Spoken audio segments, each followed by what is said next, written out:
दीपावलीनिमित्त सर्वांना हार्दिक हार्दिक शुभेच्छा। बुकिंग सुरू। सुवात्सल्य मंगल कार्यालय, लग्न कार्य, साखरपुडा, मुंज, वाढदिवस, बारशे, स्वागत समारंभ, सेमिनार व लहान मोठ्या कार्यक्रमासाठी भव्य व आकर्षक वेडिंग हॉल, निसर्गरम्य वातावरण, प्रशस्त डायनिंग हॉल, उत्तम पाणी व्यवस्था, भव्य लॉन, प्रशस्त वाहन पार्किंग, शहरापासून 5 मिनिटाच्या अंतरावर।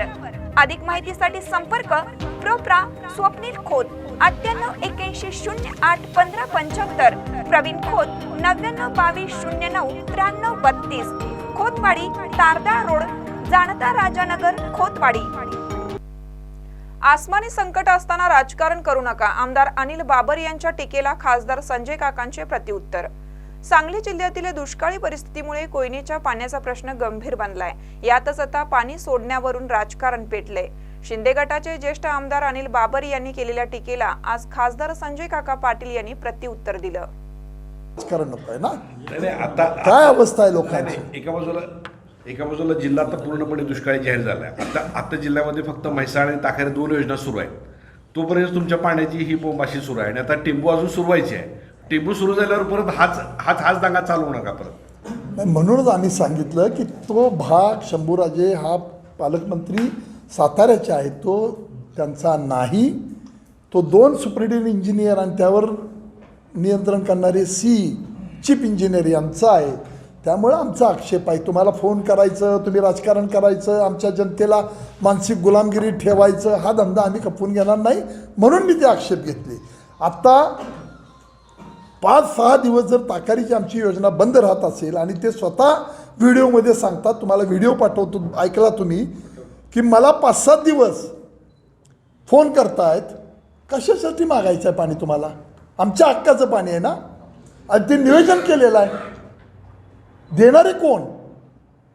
हाच आमचा प्रश्न आहे तुम्हाला, की तुम्ही निष्कारण ते स्वतःकडे घेऊन आम्हाला विटीस धरू नका। आपलं हे आघाडीचं सरकार आहे, आपण सगळे एकत्र काम करतोय। अनेक बाबी त्या मुलाखतीमध्ये त्यांनी म्हटल्या, कोण जीवावर उदार झालं, काय झालं, कुणाचा त्याग आहे, आमची किती आमदार आहेत, आमच्या नेत्यांनी ठरवलं, त्या गोष्टी घडून गेल्या। तो तुमचाही विषय नाही, माझाही विषय नाही, ते दोघांचे नेते ठरवतील। पण त्यागाच्या आणि जीवावर उदार होण्याच्या गोष्टीत तुम्ही शिकवू नका। तो अधिकार तुमचाही नाही आणि माझाही नाही।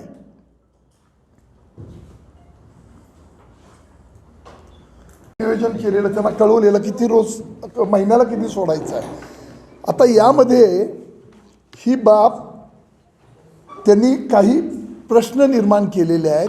परवा त्यांनी एक बैठक दाखवली, राजकारण किती विकृत पद्धतीनं केलं जायला लागलं याच्याबद्दल आमचे आक्षेप आहेत।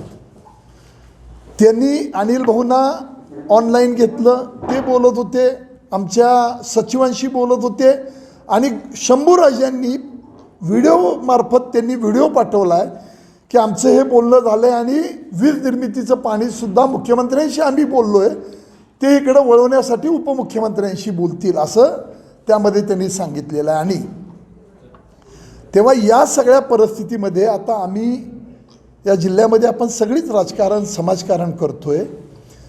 अशा वेळेला इतकं मोठं आसमानी संकट आपल्या जिल्ह्यावर आला असताना अशा वेळेला जनतेच्या नरड्याला नख लावून तुम्ही राजकारण करण्याच्या भूमिका दिसून येत आहेत, म्हणून हा आमचा आक्षेप आहे, म्हणून त्याविरुद्ध आमचा हा आवाज आहे। कारण आमच्या जिल्ह्यातल्या शेतकऱ्यांच्या नरड्याला नख लागता कामा नये। ते स्वतः म्हणतायत आदल्या दिवशी की अनिल बाबर 7 दिवस मागे लागलेत। नियम सांगतोय, त्यात दोन्ही एससी ठरवतात, इम्प्लिमेंटेशन एजन्सी पाटबंधारे आहेत, आणि 2 TMC सोडायचे आदेश दिलेत म्हणतात, अनिल भाऊंचं नाव घेतात। मग तुम्ही या जनतेला 8-9 दिवस ताकारी माझ्या जिल्ह्यात ती योजना चालू होती, ती योजना 5 दिवस 6 दिवस पुन्हा बंद पडली, त्याला जबाबदार कोण आहे? म्हणून हा आमचा आक्षेप आहे की अशा वेळेला आसमानी संकट आलंय, अशा वेळेला तुम्ही राजकारण करू नका। यामध्ये काही पेपर्स तुम्हाला मी मुद्दामून आज दाखवतोय, मला सहानुभूती घ्यायची नाही, पण 3 तारखेला आम्ही देवेंद्र फडणवीसांना भेटलो, त्यावेळेला आम्ही पत्र दिली, त्याच्यावर त्यांनी लिहिलं, तशा पद्धतीचे आदेश देण्याच्या दृष्टिकोनातून सूचना दिल्या। पालकमंत्री महोदयांनी मी 3 तारखेला भेटलेला आहे. त्यामध्ये पत्रामध्ये म्हणलेलं आहे की यंदा जिल्ह्यामध्ये सरासरीपेक्षा खूप पाऊस कमी झालेला आहे. अतिशय मोठं दुष्काळाचं सावट आपल्या जिल्ह्यावर आहे. आपल्या तालुक्यातील त्याच्यामध्ये आलेलं नाही. जत महत्त्वाचा तालुका आलेला नाही, आटपाडी आलेलं नाही, कवठेमंकाळ आलेलं नाही. या तालुक्यांचे समावेश करावेत. आणि वीज निर्मितीतलं आम्ही 12 TMC पाणी मागितलेलं आहे. त्यामध्ये 12 मागितलं, पण आम्हाला 5-7 मिळालं तरीसुद्धा पुरेसं आहे. वीज विकत घेता येईल हे सगळं पत्र देऊन ते आदेश झालेत. आणि तुम्ही मात्र एका माणसाला 10-12 दिवस थांबवून खोटं श्रेय घेण्याचं आणि मुख्यमंत्र्यांना दोघांच्या पुरतं सीमित करायचं काम, हा जो काही चाललेला प्रयोग आहे ना, याच्यावर आमचे आक्षेप आहेत. याच्या विरुद्ध आमचा आवाज आहे. आणि तुम्ही काही मला पत्रकारांनी विचारलं की एवढं होऊन सुद्धा तुम्ही याच्यावर काय करणार, तुम्ही राजीनामा देणार का? त्यावेळी मी सांगितलं होय, कारण तेवढी माझी हिंमत आहे. राजीनामा देण्यासाठी आणि खोटी सहानुभूती घेण्यासाठी मी प्रेस घेतली नव्हती. आपल्या जिल्ह्यावर होणारा अन्याय आणि आपल्या जिल्ह्याला मानसिक गुलामगिरी ठेवण्याच्या भूमिका सुरू झालेल्या आहेत, त्याच्या विरुद्धचा तो आवाज होता. काल आमच्या ज्येष्ठ सहकाऱ्यांनी मला काही त्यांनी आक्षेप घेतले. त्यामध्ये त्यांनी असं म्हणलं होतं की संजय काकांना पाणी सोडल्यानंतर हे का सुचलं. मी स्वतः त्यांना फोन केला होता. या जिल्ह्याची ज्या वेळेला कालवा सल्लागार समितीची मिटिंग सुरू झाली त्यावेळी माझे स्टेटमेंट आहेत की जिल्ह्यामध्ये वाद नको आहेत. यानं कुणाचंही भलं होणार नाही. ना सोलापूरचा सांगलीशी वाद नको, ना सांगलीचा साताऱ्याशी नको, ना साताऱ्याचा सांगलीशी नको. तेवढं भान आम्हाला आहे. म्हणून आम्ही त्या मिटिंगमध्ये सगळी मिटिंग टॅक्टफुली नेऊन आम्ही त्यावेळेला कुणाच्याही बाबतीमध्ये बदनामीकारक केलेल्या चुकीवर पांघरून घालण्याचंच काम केलं होतं.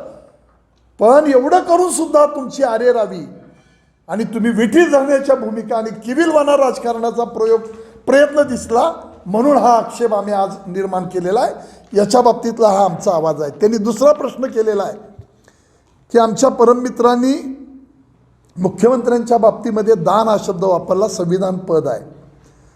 मला वाटतं देसाईंनी या ह्या बाबतीमध्ये प्रश्न विचारला एका पत्रकार मित्रांनी की अनिल भाऊंनी आदल्या दिवशी सांगितले आम्हाला माहिती की मी मुख्यमंत्र्यांशी बोललो आहे आणि मुख्यमंत्र्यांनी पाणी सोडण्याचे आदेश दिलेत. आदेशाची आवश्यकता काय? म्हणून मी सांगितलं आमच्या हक्काचं पाणी आहे. तुम्हाला 8-8 आणि 10 दिवस मागं लागायचं आणि आमची भीक मागितल्यासारखी अवस्था करायची, याच्यासाठी तो आक्षेप होता. मला राजकारण कळतं. पाण्यासाठी संघर्ष करत आलो आहे, दुष्काळाशी संघर्ष करत आलो आहे, सामना करत आलो आहे. माझं जीवन त्यावर उभं राहिलेलं आहे. त्या लोकांसाठी मी शब्द वापरला की कुठल्याही टोकाला जाण्याची माझी भूमिका राहील. लोकांच्या बरोबर राहणारा मी कार्यकर्ता आहे. आणि त्याच्याबरोबर दुसरंही वाक्य वापरलं, माझे कुठले 2 नंबर धंदे नाहीत, त्यामुळे मी लोकांच्या बरोबर राहणारा कार्यकर्ता आहे. त्यांनी सांगितलं की संजय काकांचा मला फोन आला होता. हो, मी फोन केला होता अनिल भाऊंना, मी नाकारत नाही. पण फोन चिडून केला की मी देवेंद्र भाऊंशी बोललो आहे. काय चाललं हे भाऊ, खाजगीत बोललेल्या गोष्टी ओपन करायच्या नसतात. पण तुम्ही मला काय कॉमेंट्स केले ते मी आज बोलत नाही. पण फोन केला हे जाहीरपणानं मी मान्य करतो. मी फोन अशासाठी केला की गेले 7-8 दिवस झालं आपली ताकारीची योजना सुरू आहे. त्या ताकारीची योजना बंद पडलेली आहेत पंप. हे काय चाललंय भाऊ? मी उपमुख्यमंत्र्यांशी बोललो आहे. मुख्यमंत्री राजस्थानला आहेत. त्यांच्या OSDशी मी फोन लावण्याचा प्रयत्न केला. हे बरोबर नाही म्हणून सांगायसाठीच फोन केला होता. पण मुख्यमंत्री राजस्थानच्या प्रचारात होते. मी भाऊंना फोन केला, तुम्ही हे बोललं पाहिजे, हे बरोबर नाही हे सांगायसाठी अनिल भाऊंना फोन केला. मला राजकारणामध्ये नौटंकी करायची गरज नाही. मी लोकांच्या बरोबर राहणारा कार्यकर्ता आहे. माझं जीवन स्वच्छ जीवन आहे. त्यामुळं कुठल्या तरी शब्दाचा अर्थ घेऊन किविलवाणा राजकारणातला प्रयोग करत बसू नका.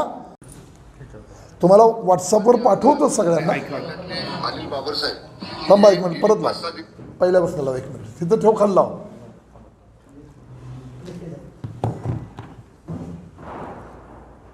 तुमच्यावर पाठवतो. सांगली जिल्ह्यातले अनिल बाबरसाहेब हे गेली 5-6 दिवस झाले सतत याच्यासाठी आग्रही होतो की तातडीनं कोयना धरणातलं पाणी सोडा.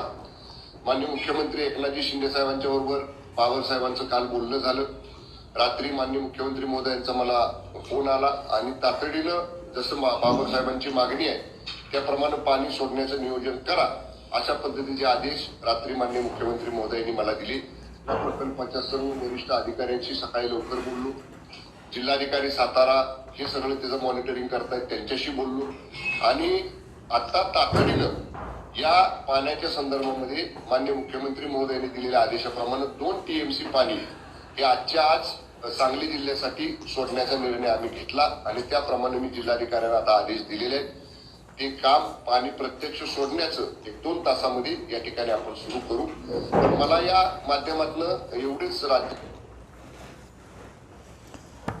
आता हा व्हिडिओ परवाच्या मिटिंगच्या आदल्या दिवशीचा आहे. तुम्ही पत्रकार मित्रांनी समजून घेतलं पाहिजे की हा आपला क्रांतिकारकांचा जिल्हा आहे.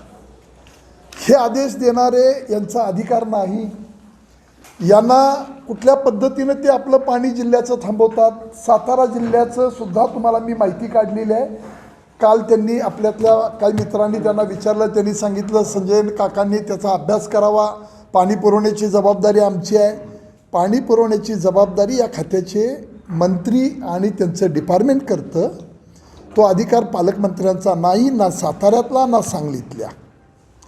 आणि त्यांनी ठरवलेलं पाणी कालवा सल्लागार समितीनं आम्ही मान्यता दिली. 2 SCने ठरवलेलं ते तुम्हाला मी आकडे सांगितले. 35 TMC पाणी वीज निर्मितीसाठी आणि 35 TMC पाणी आपल्याला सिंचनासाठी.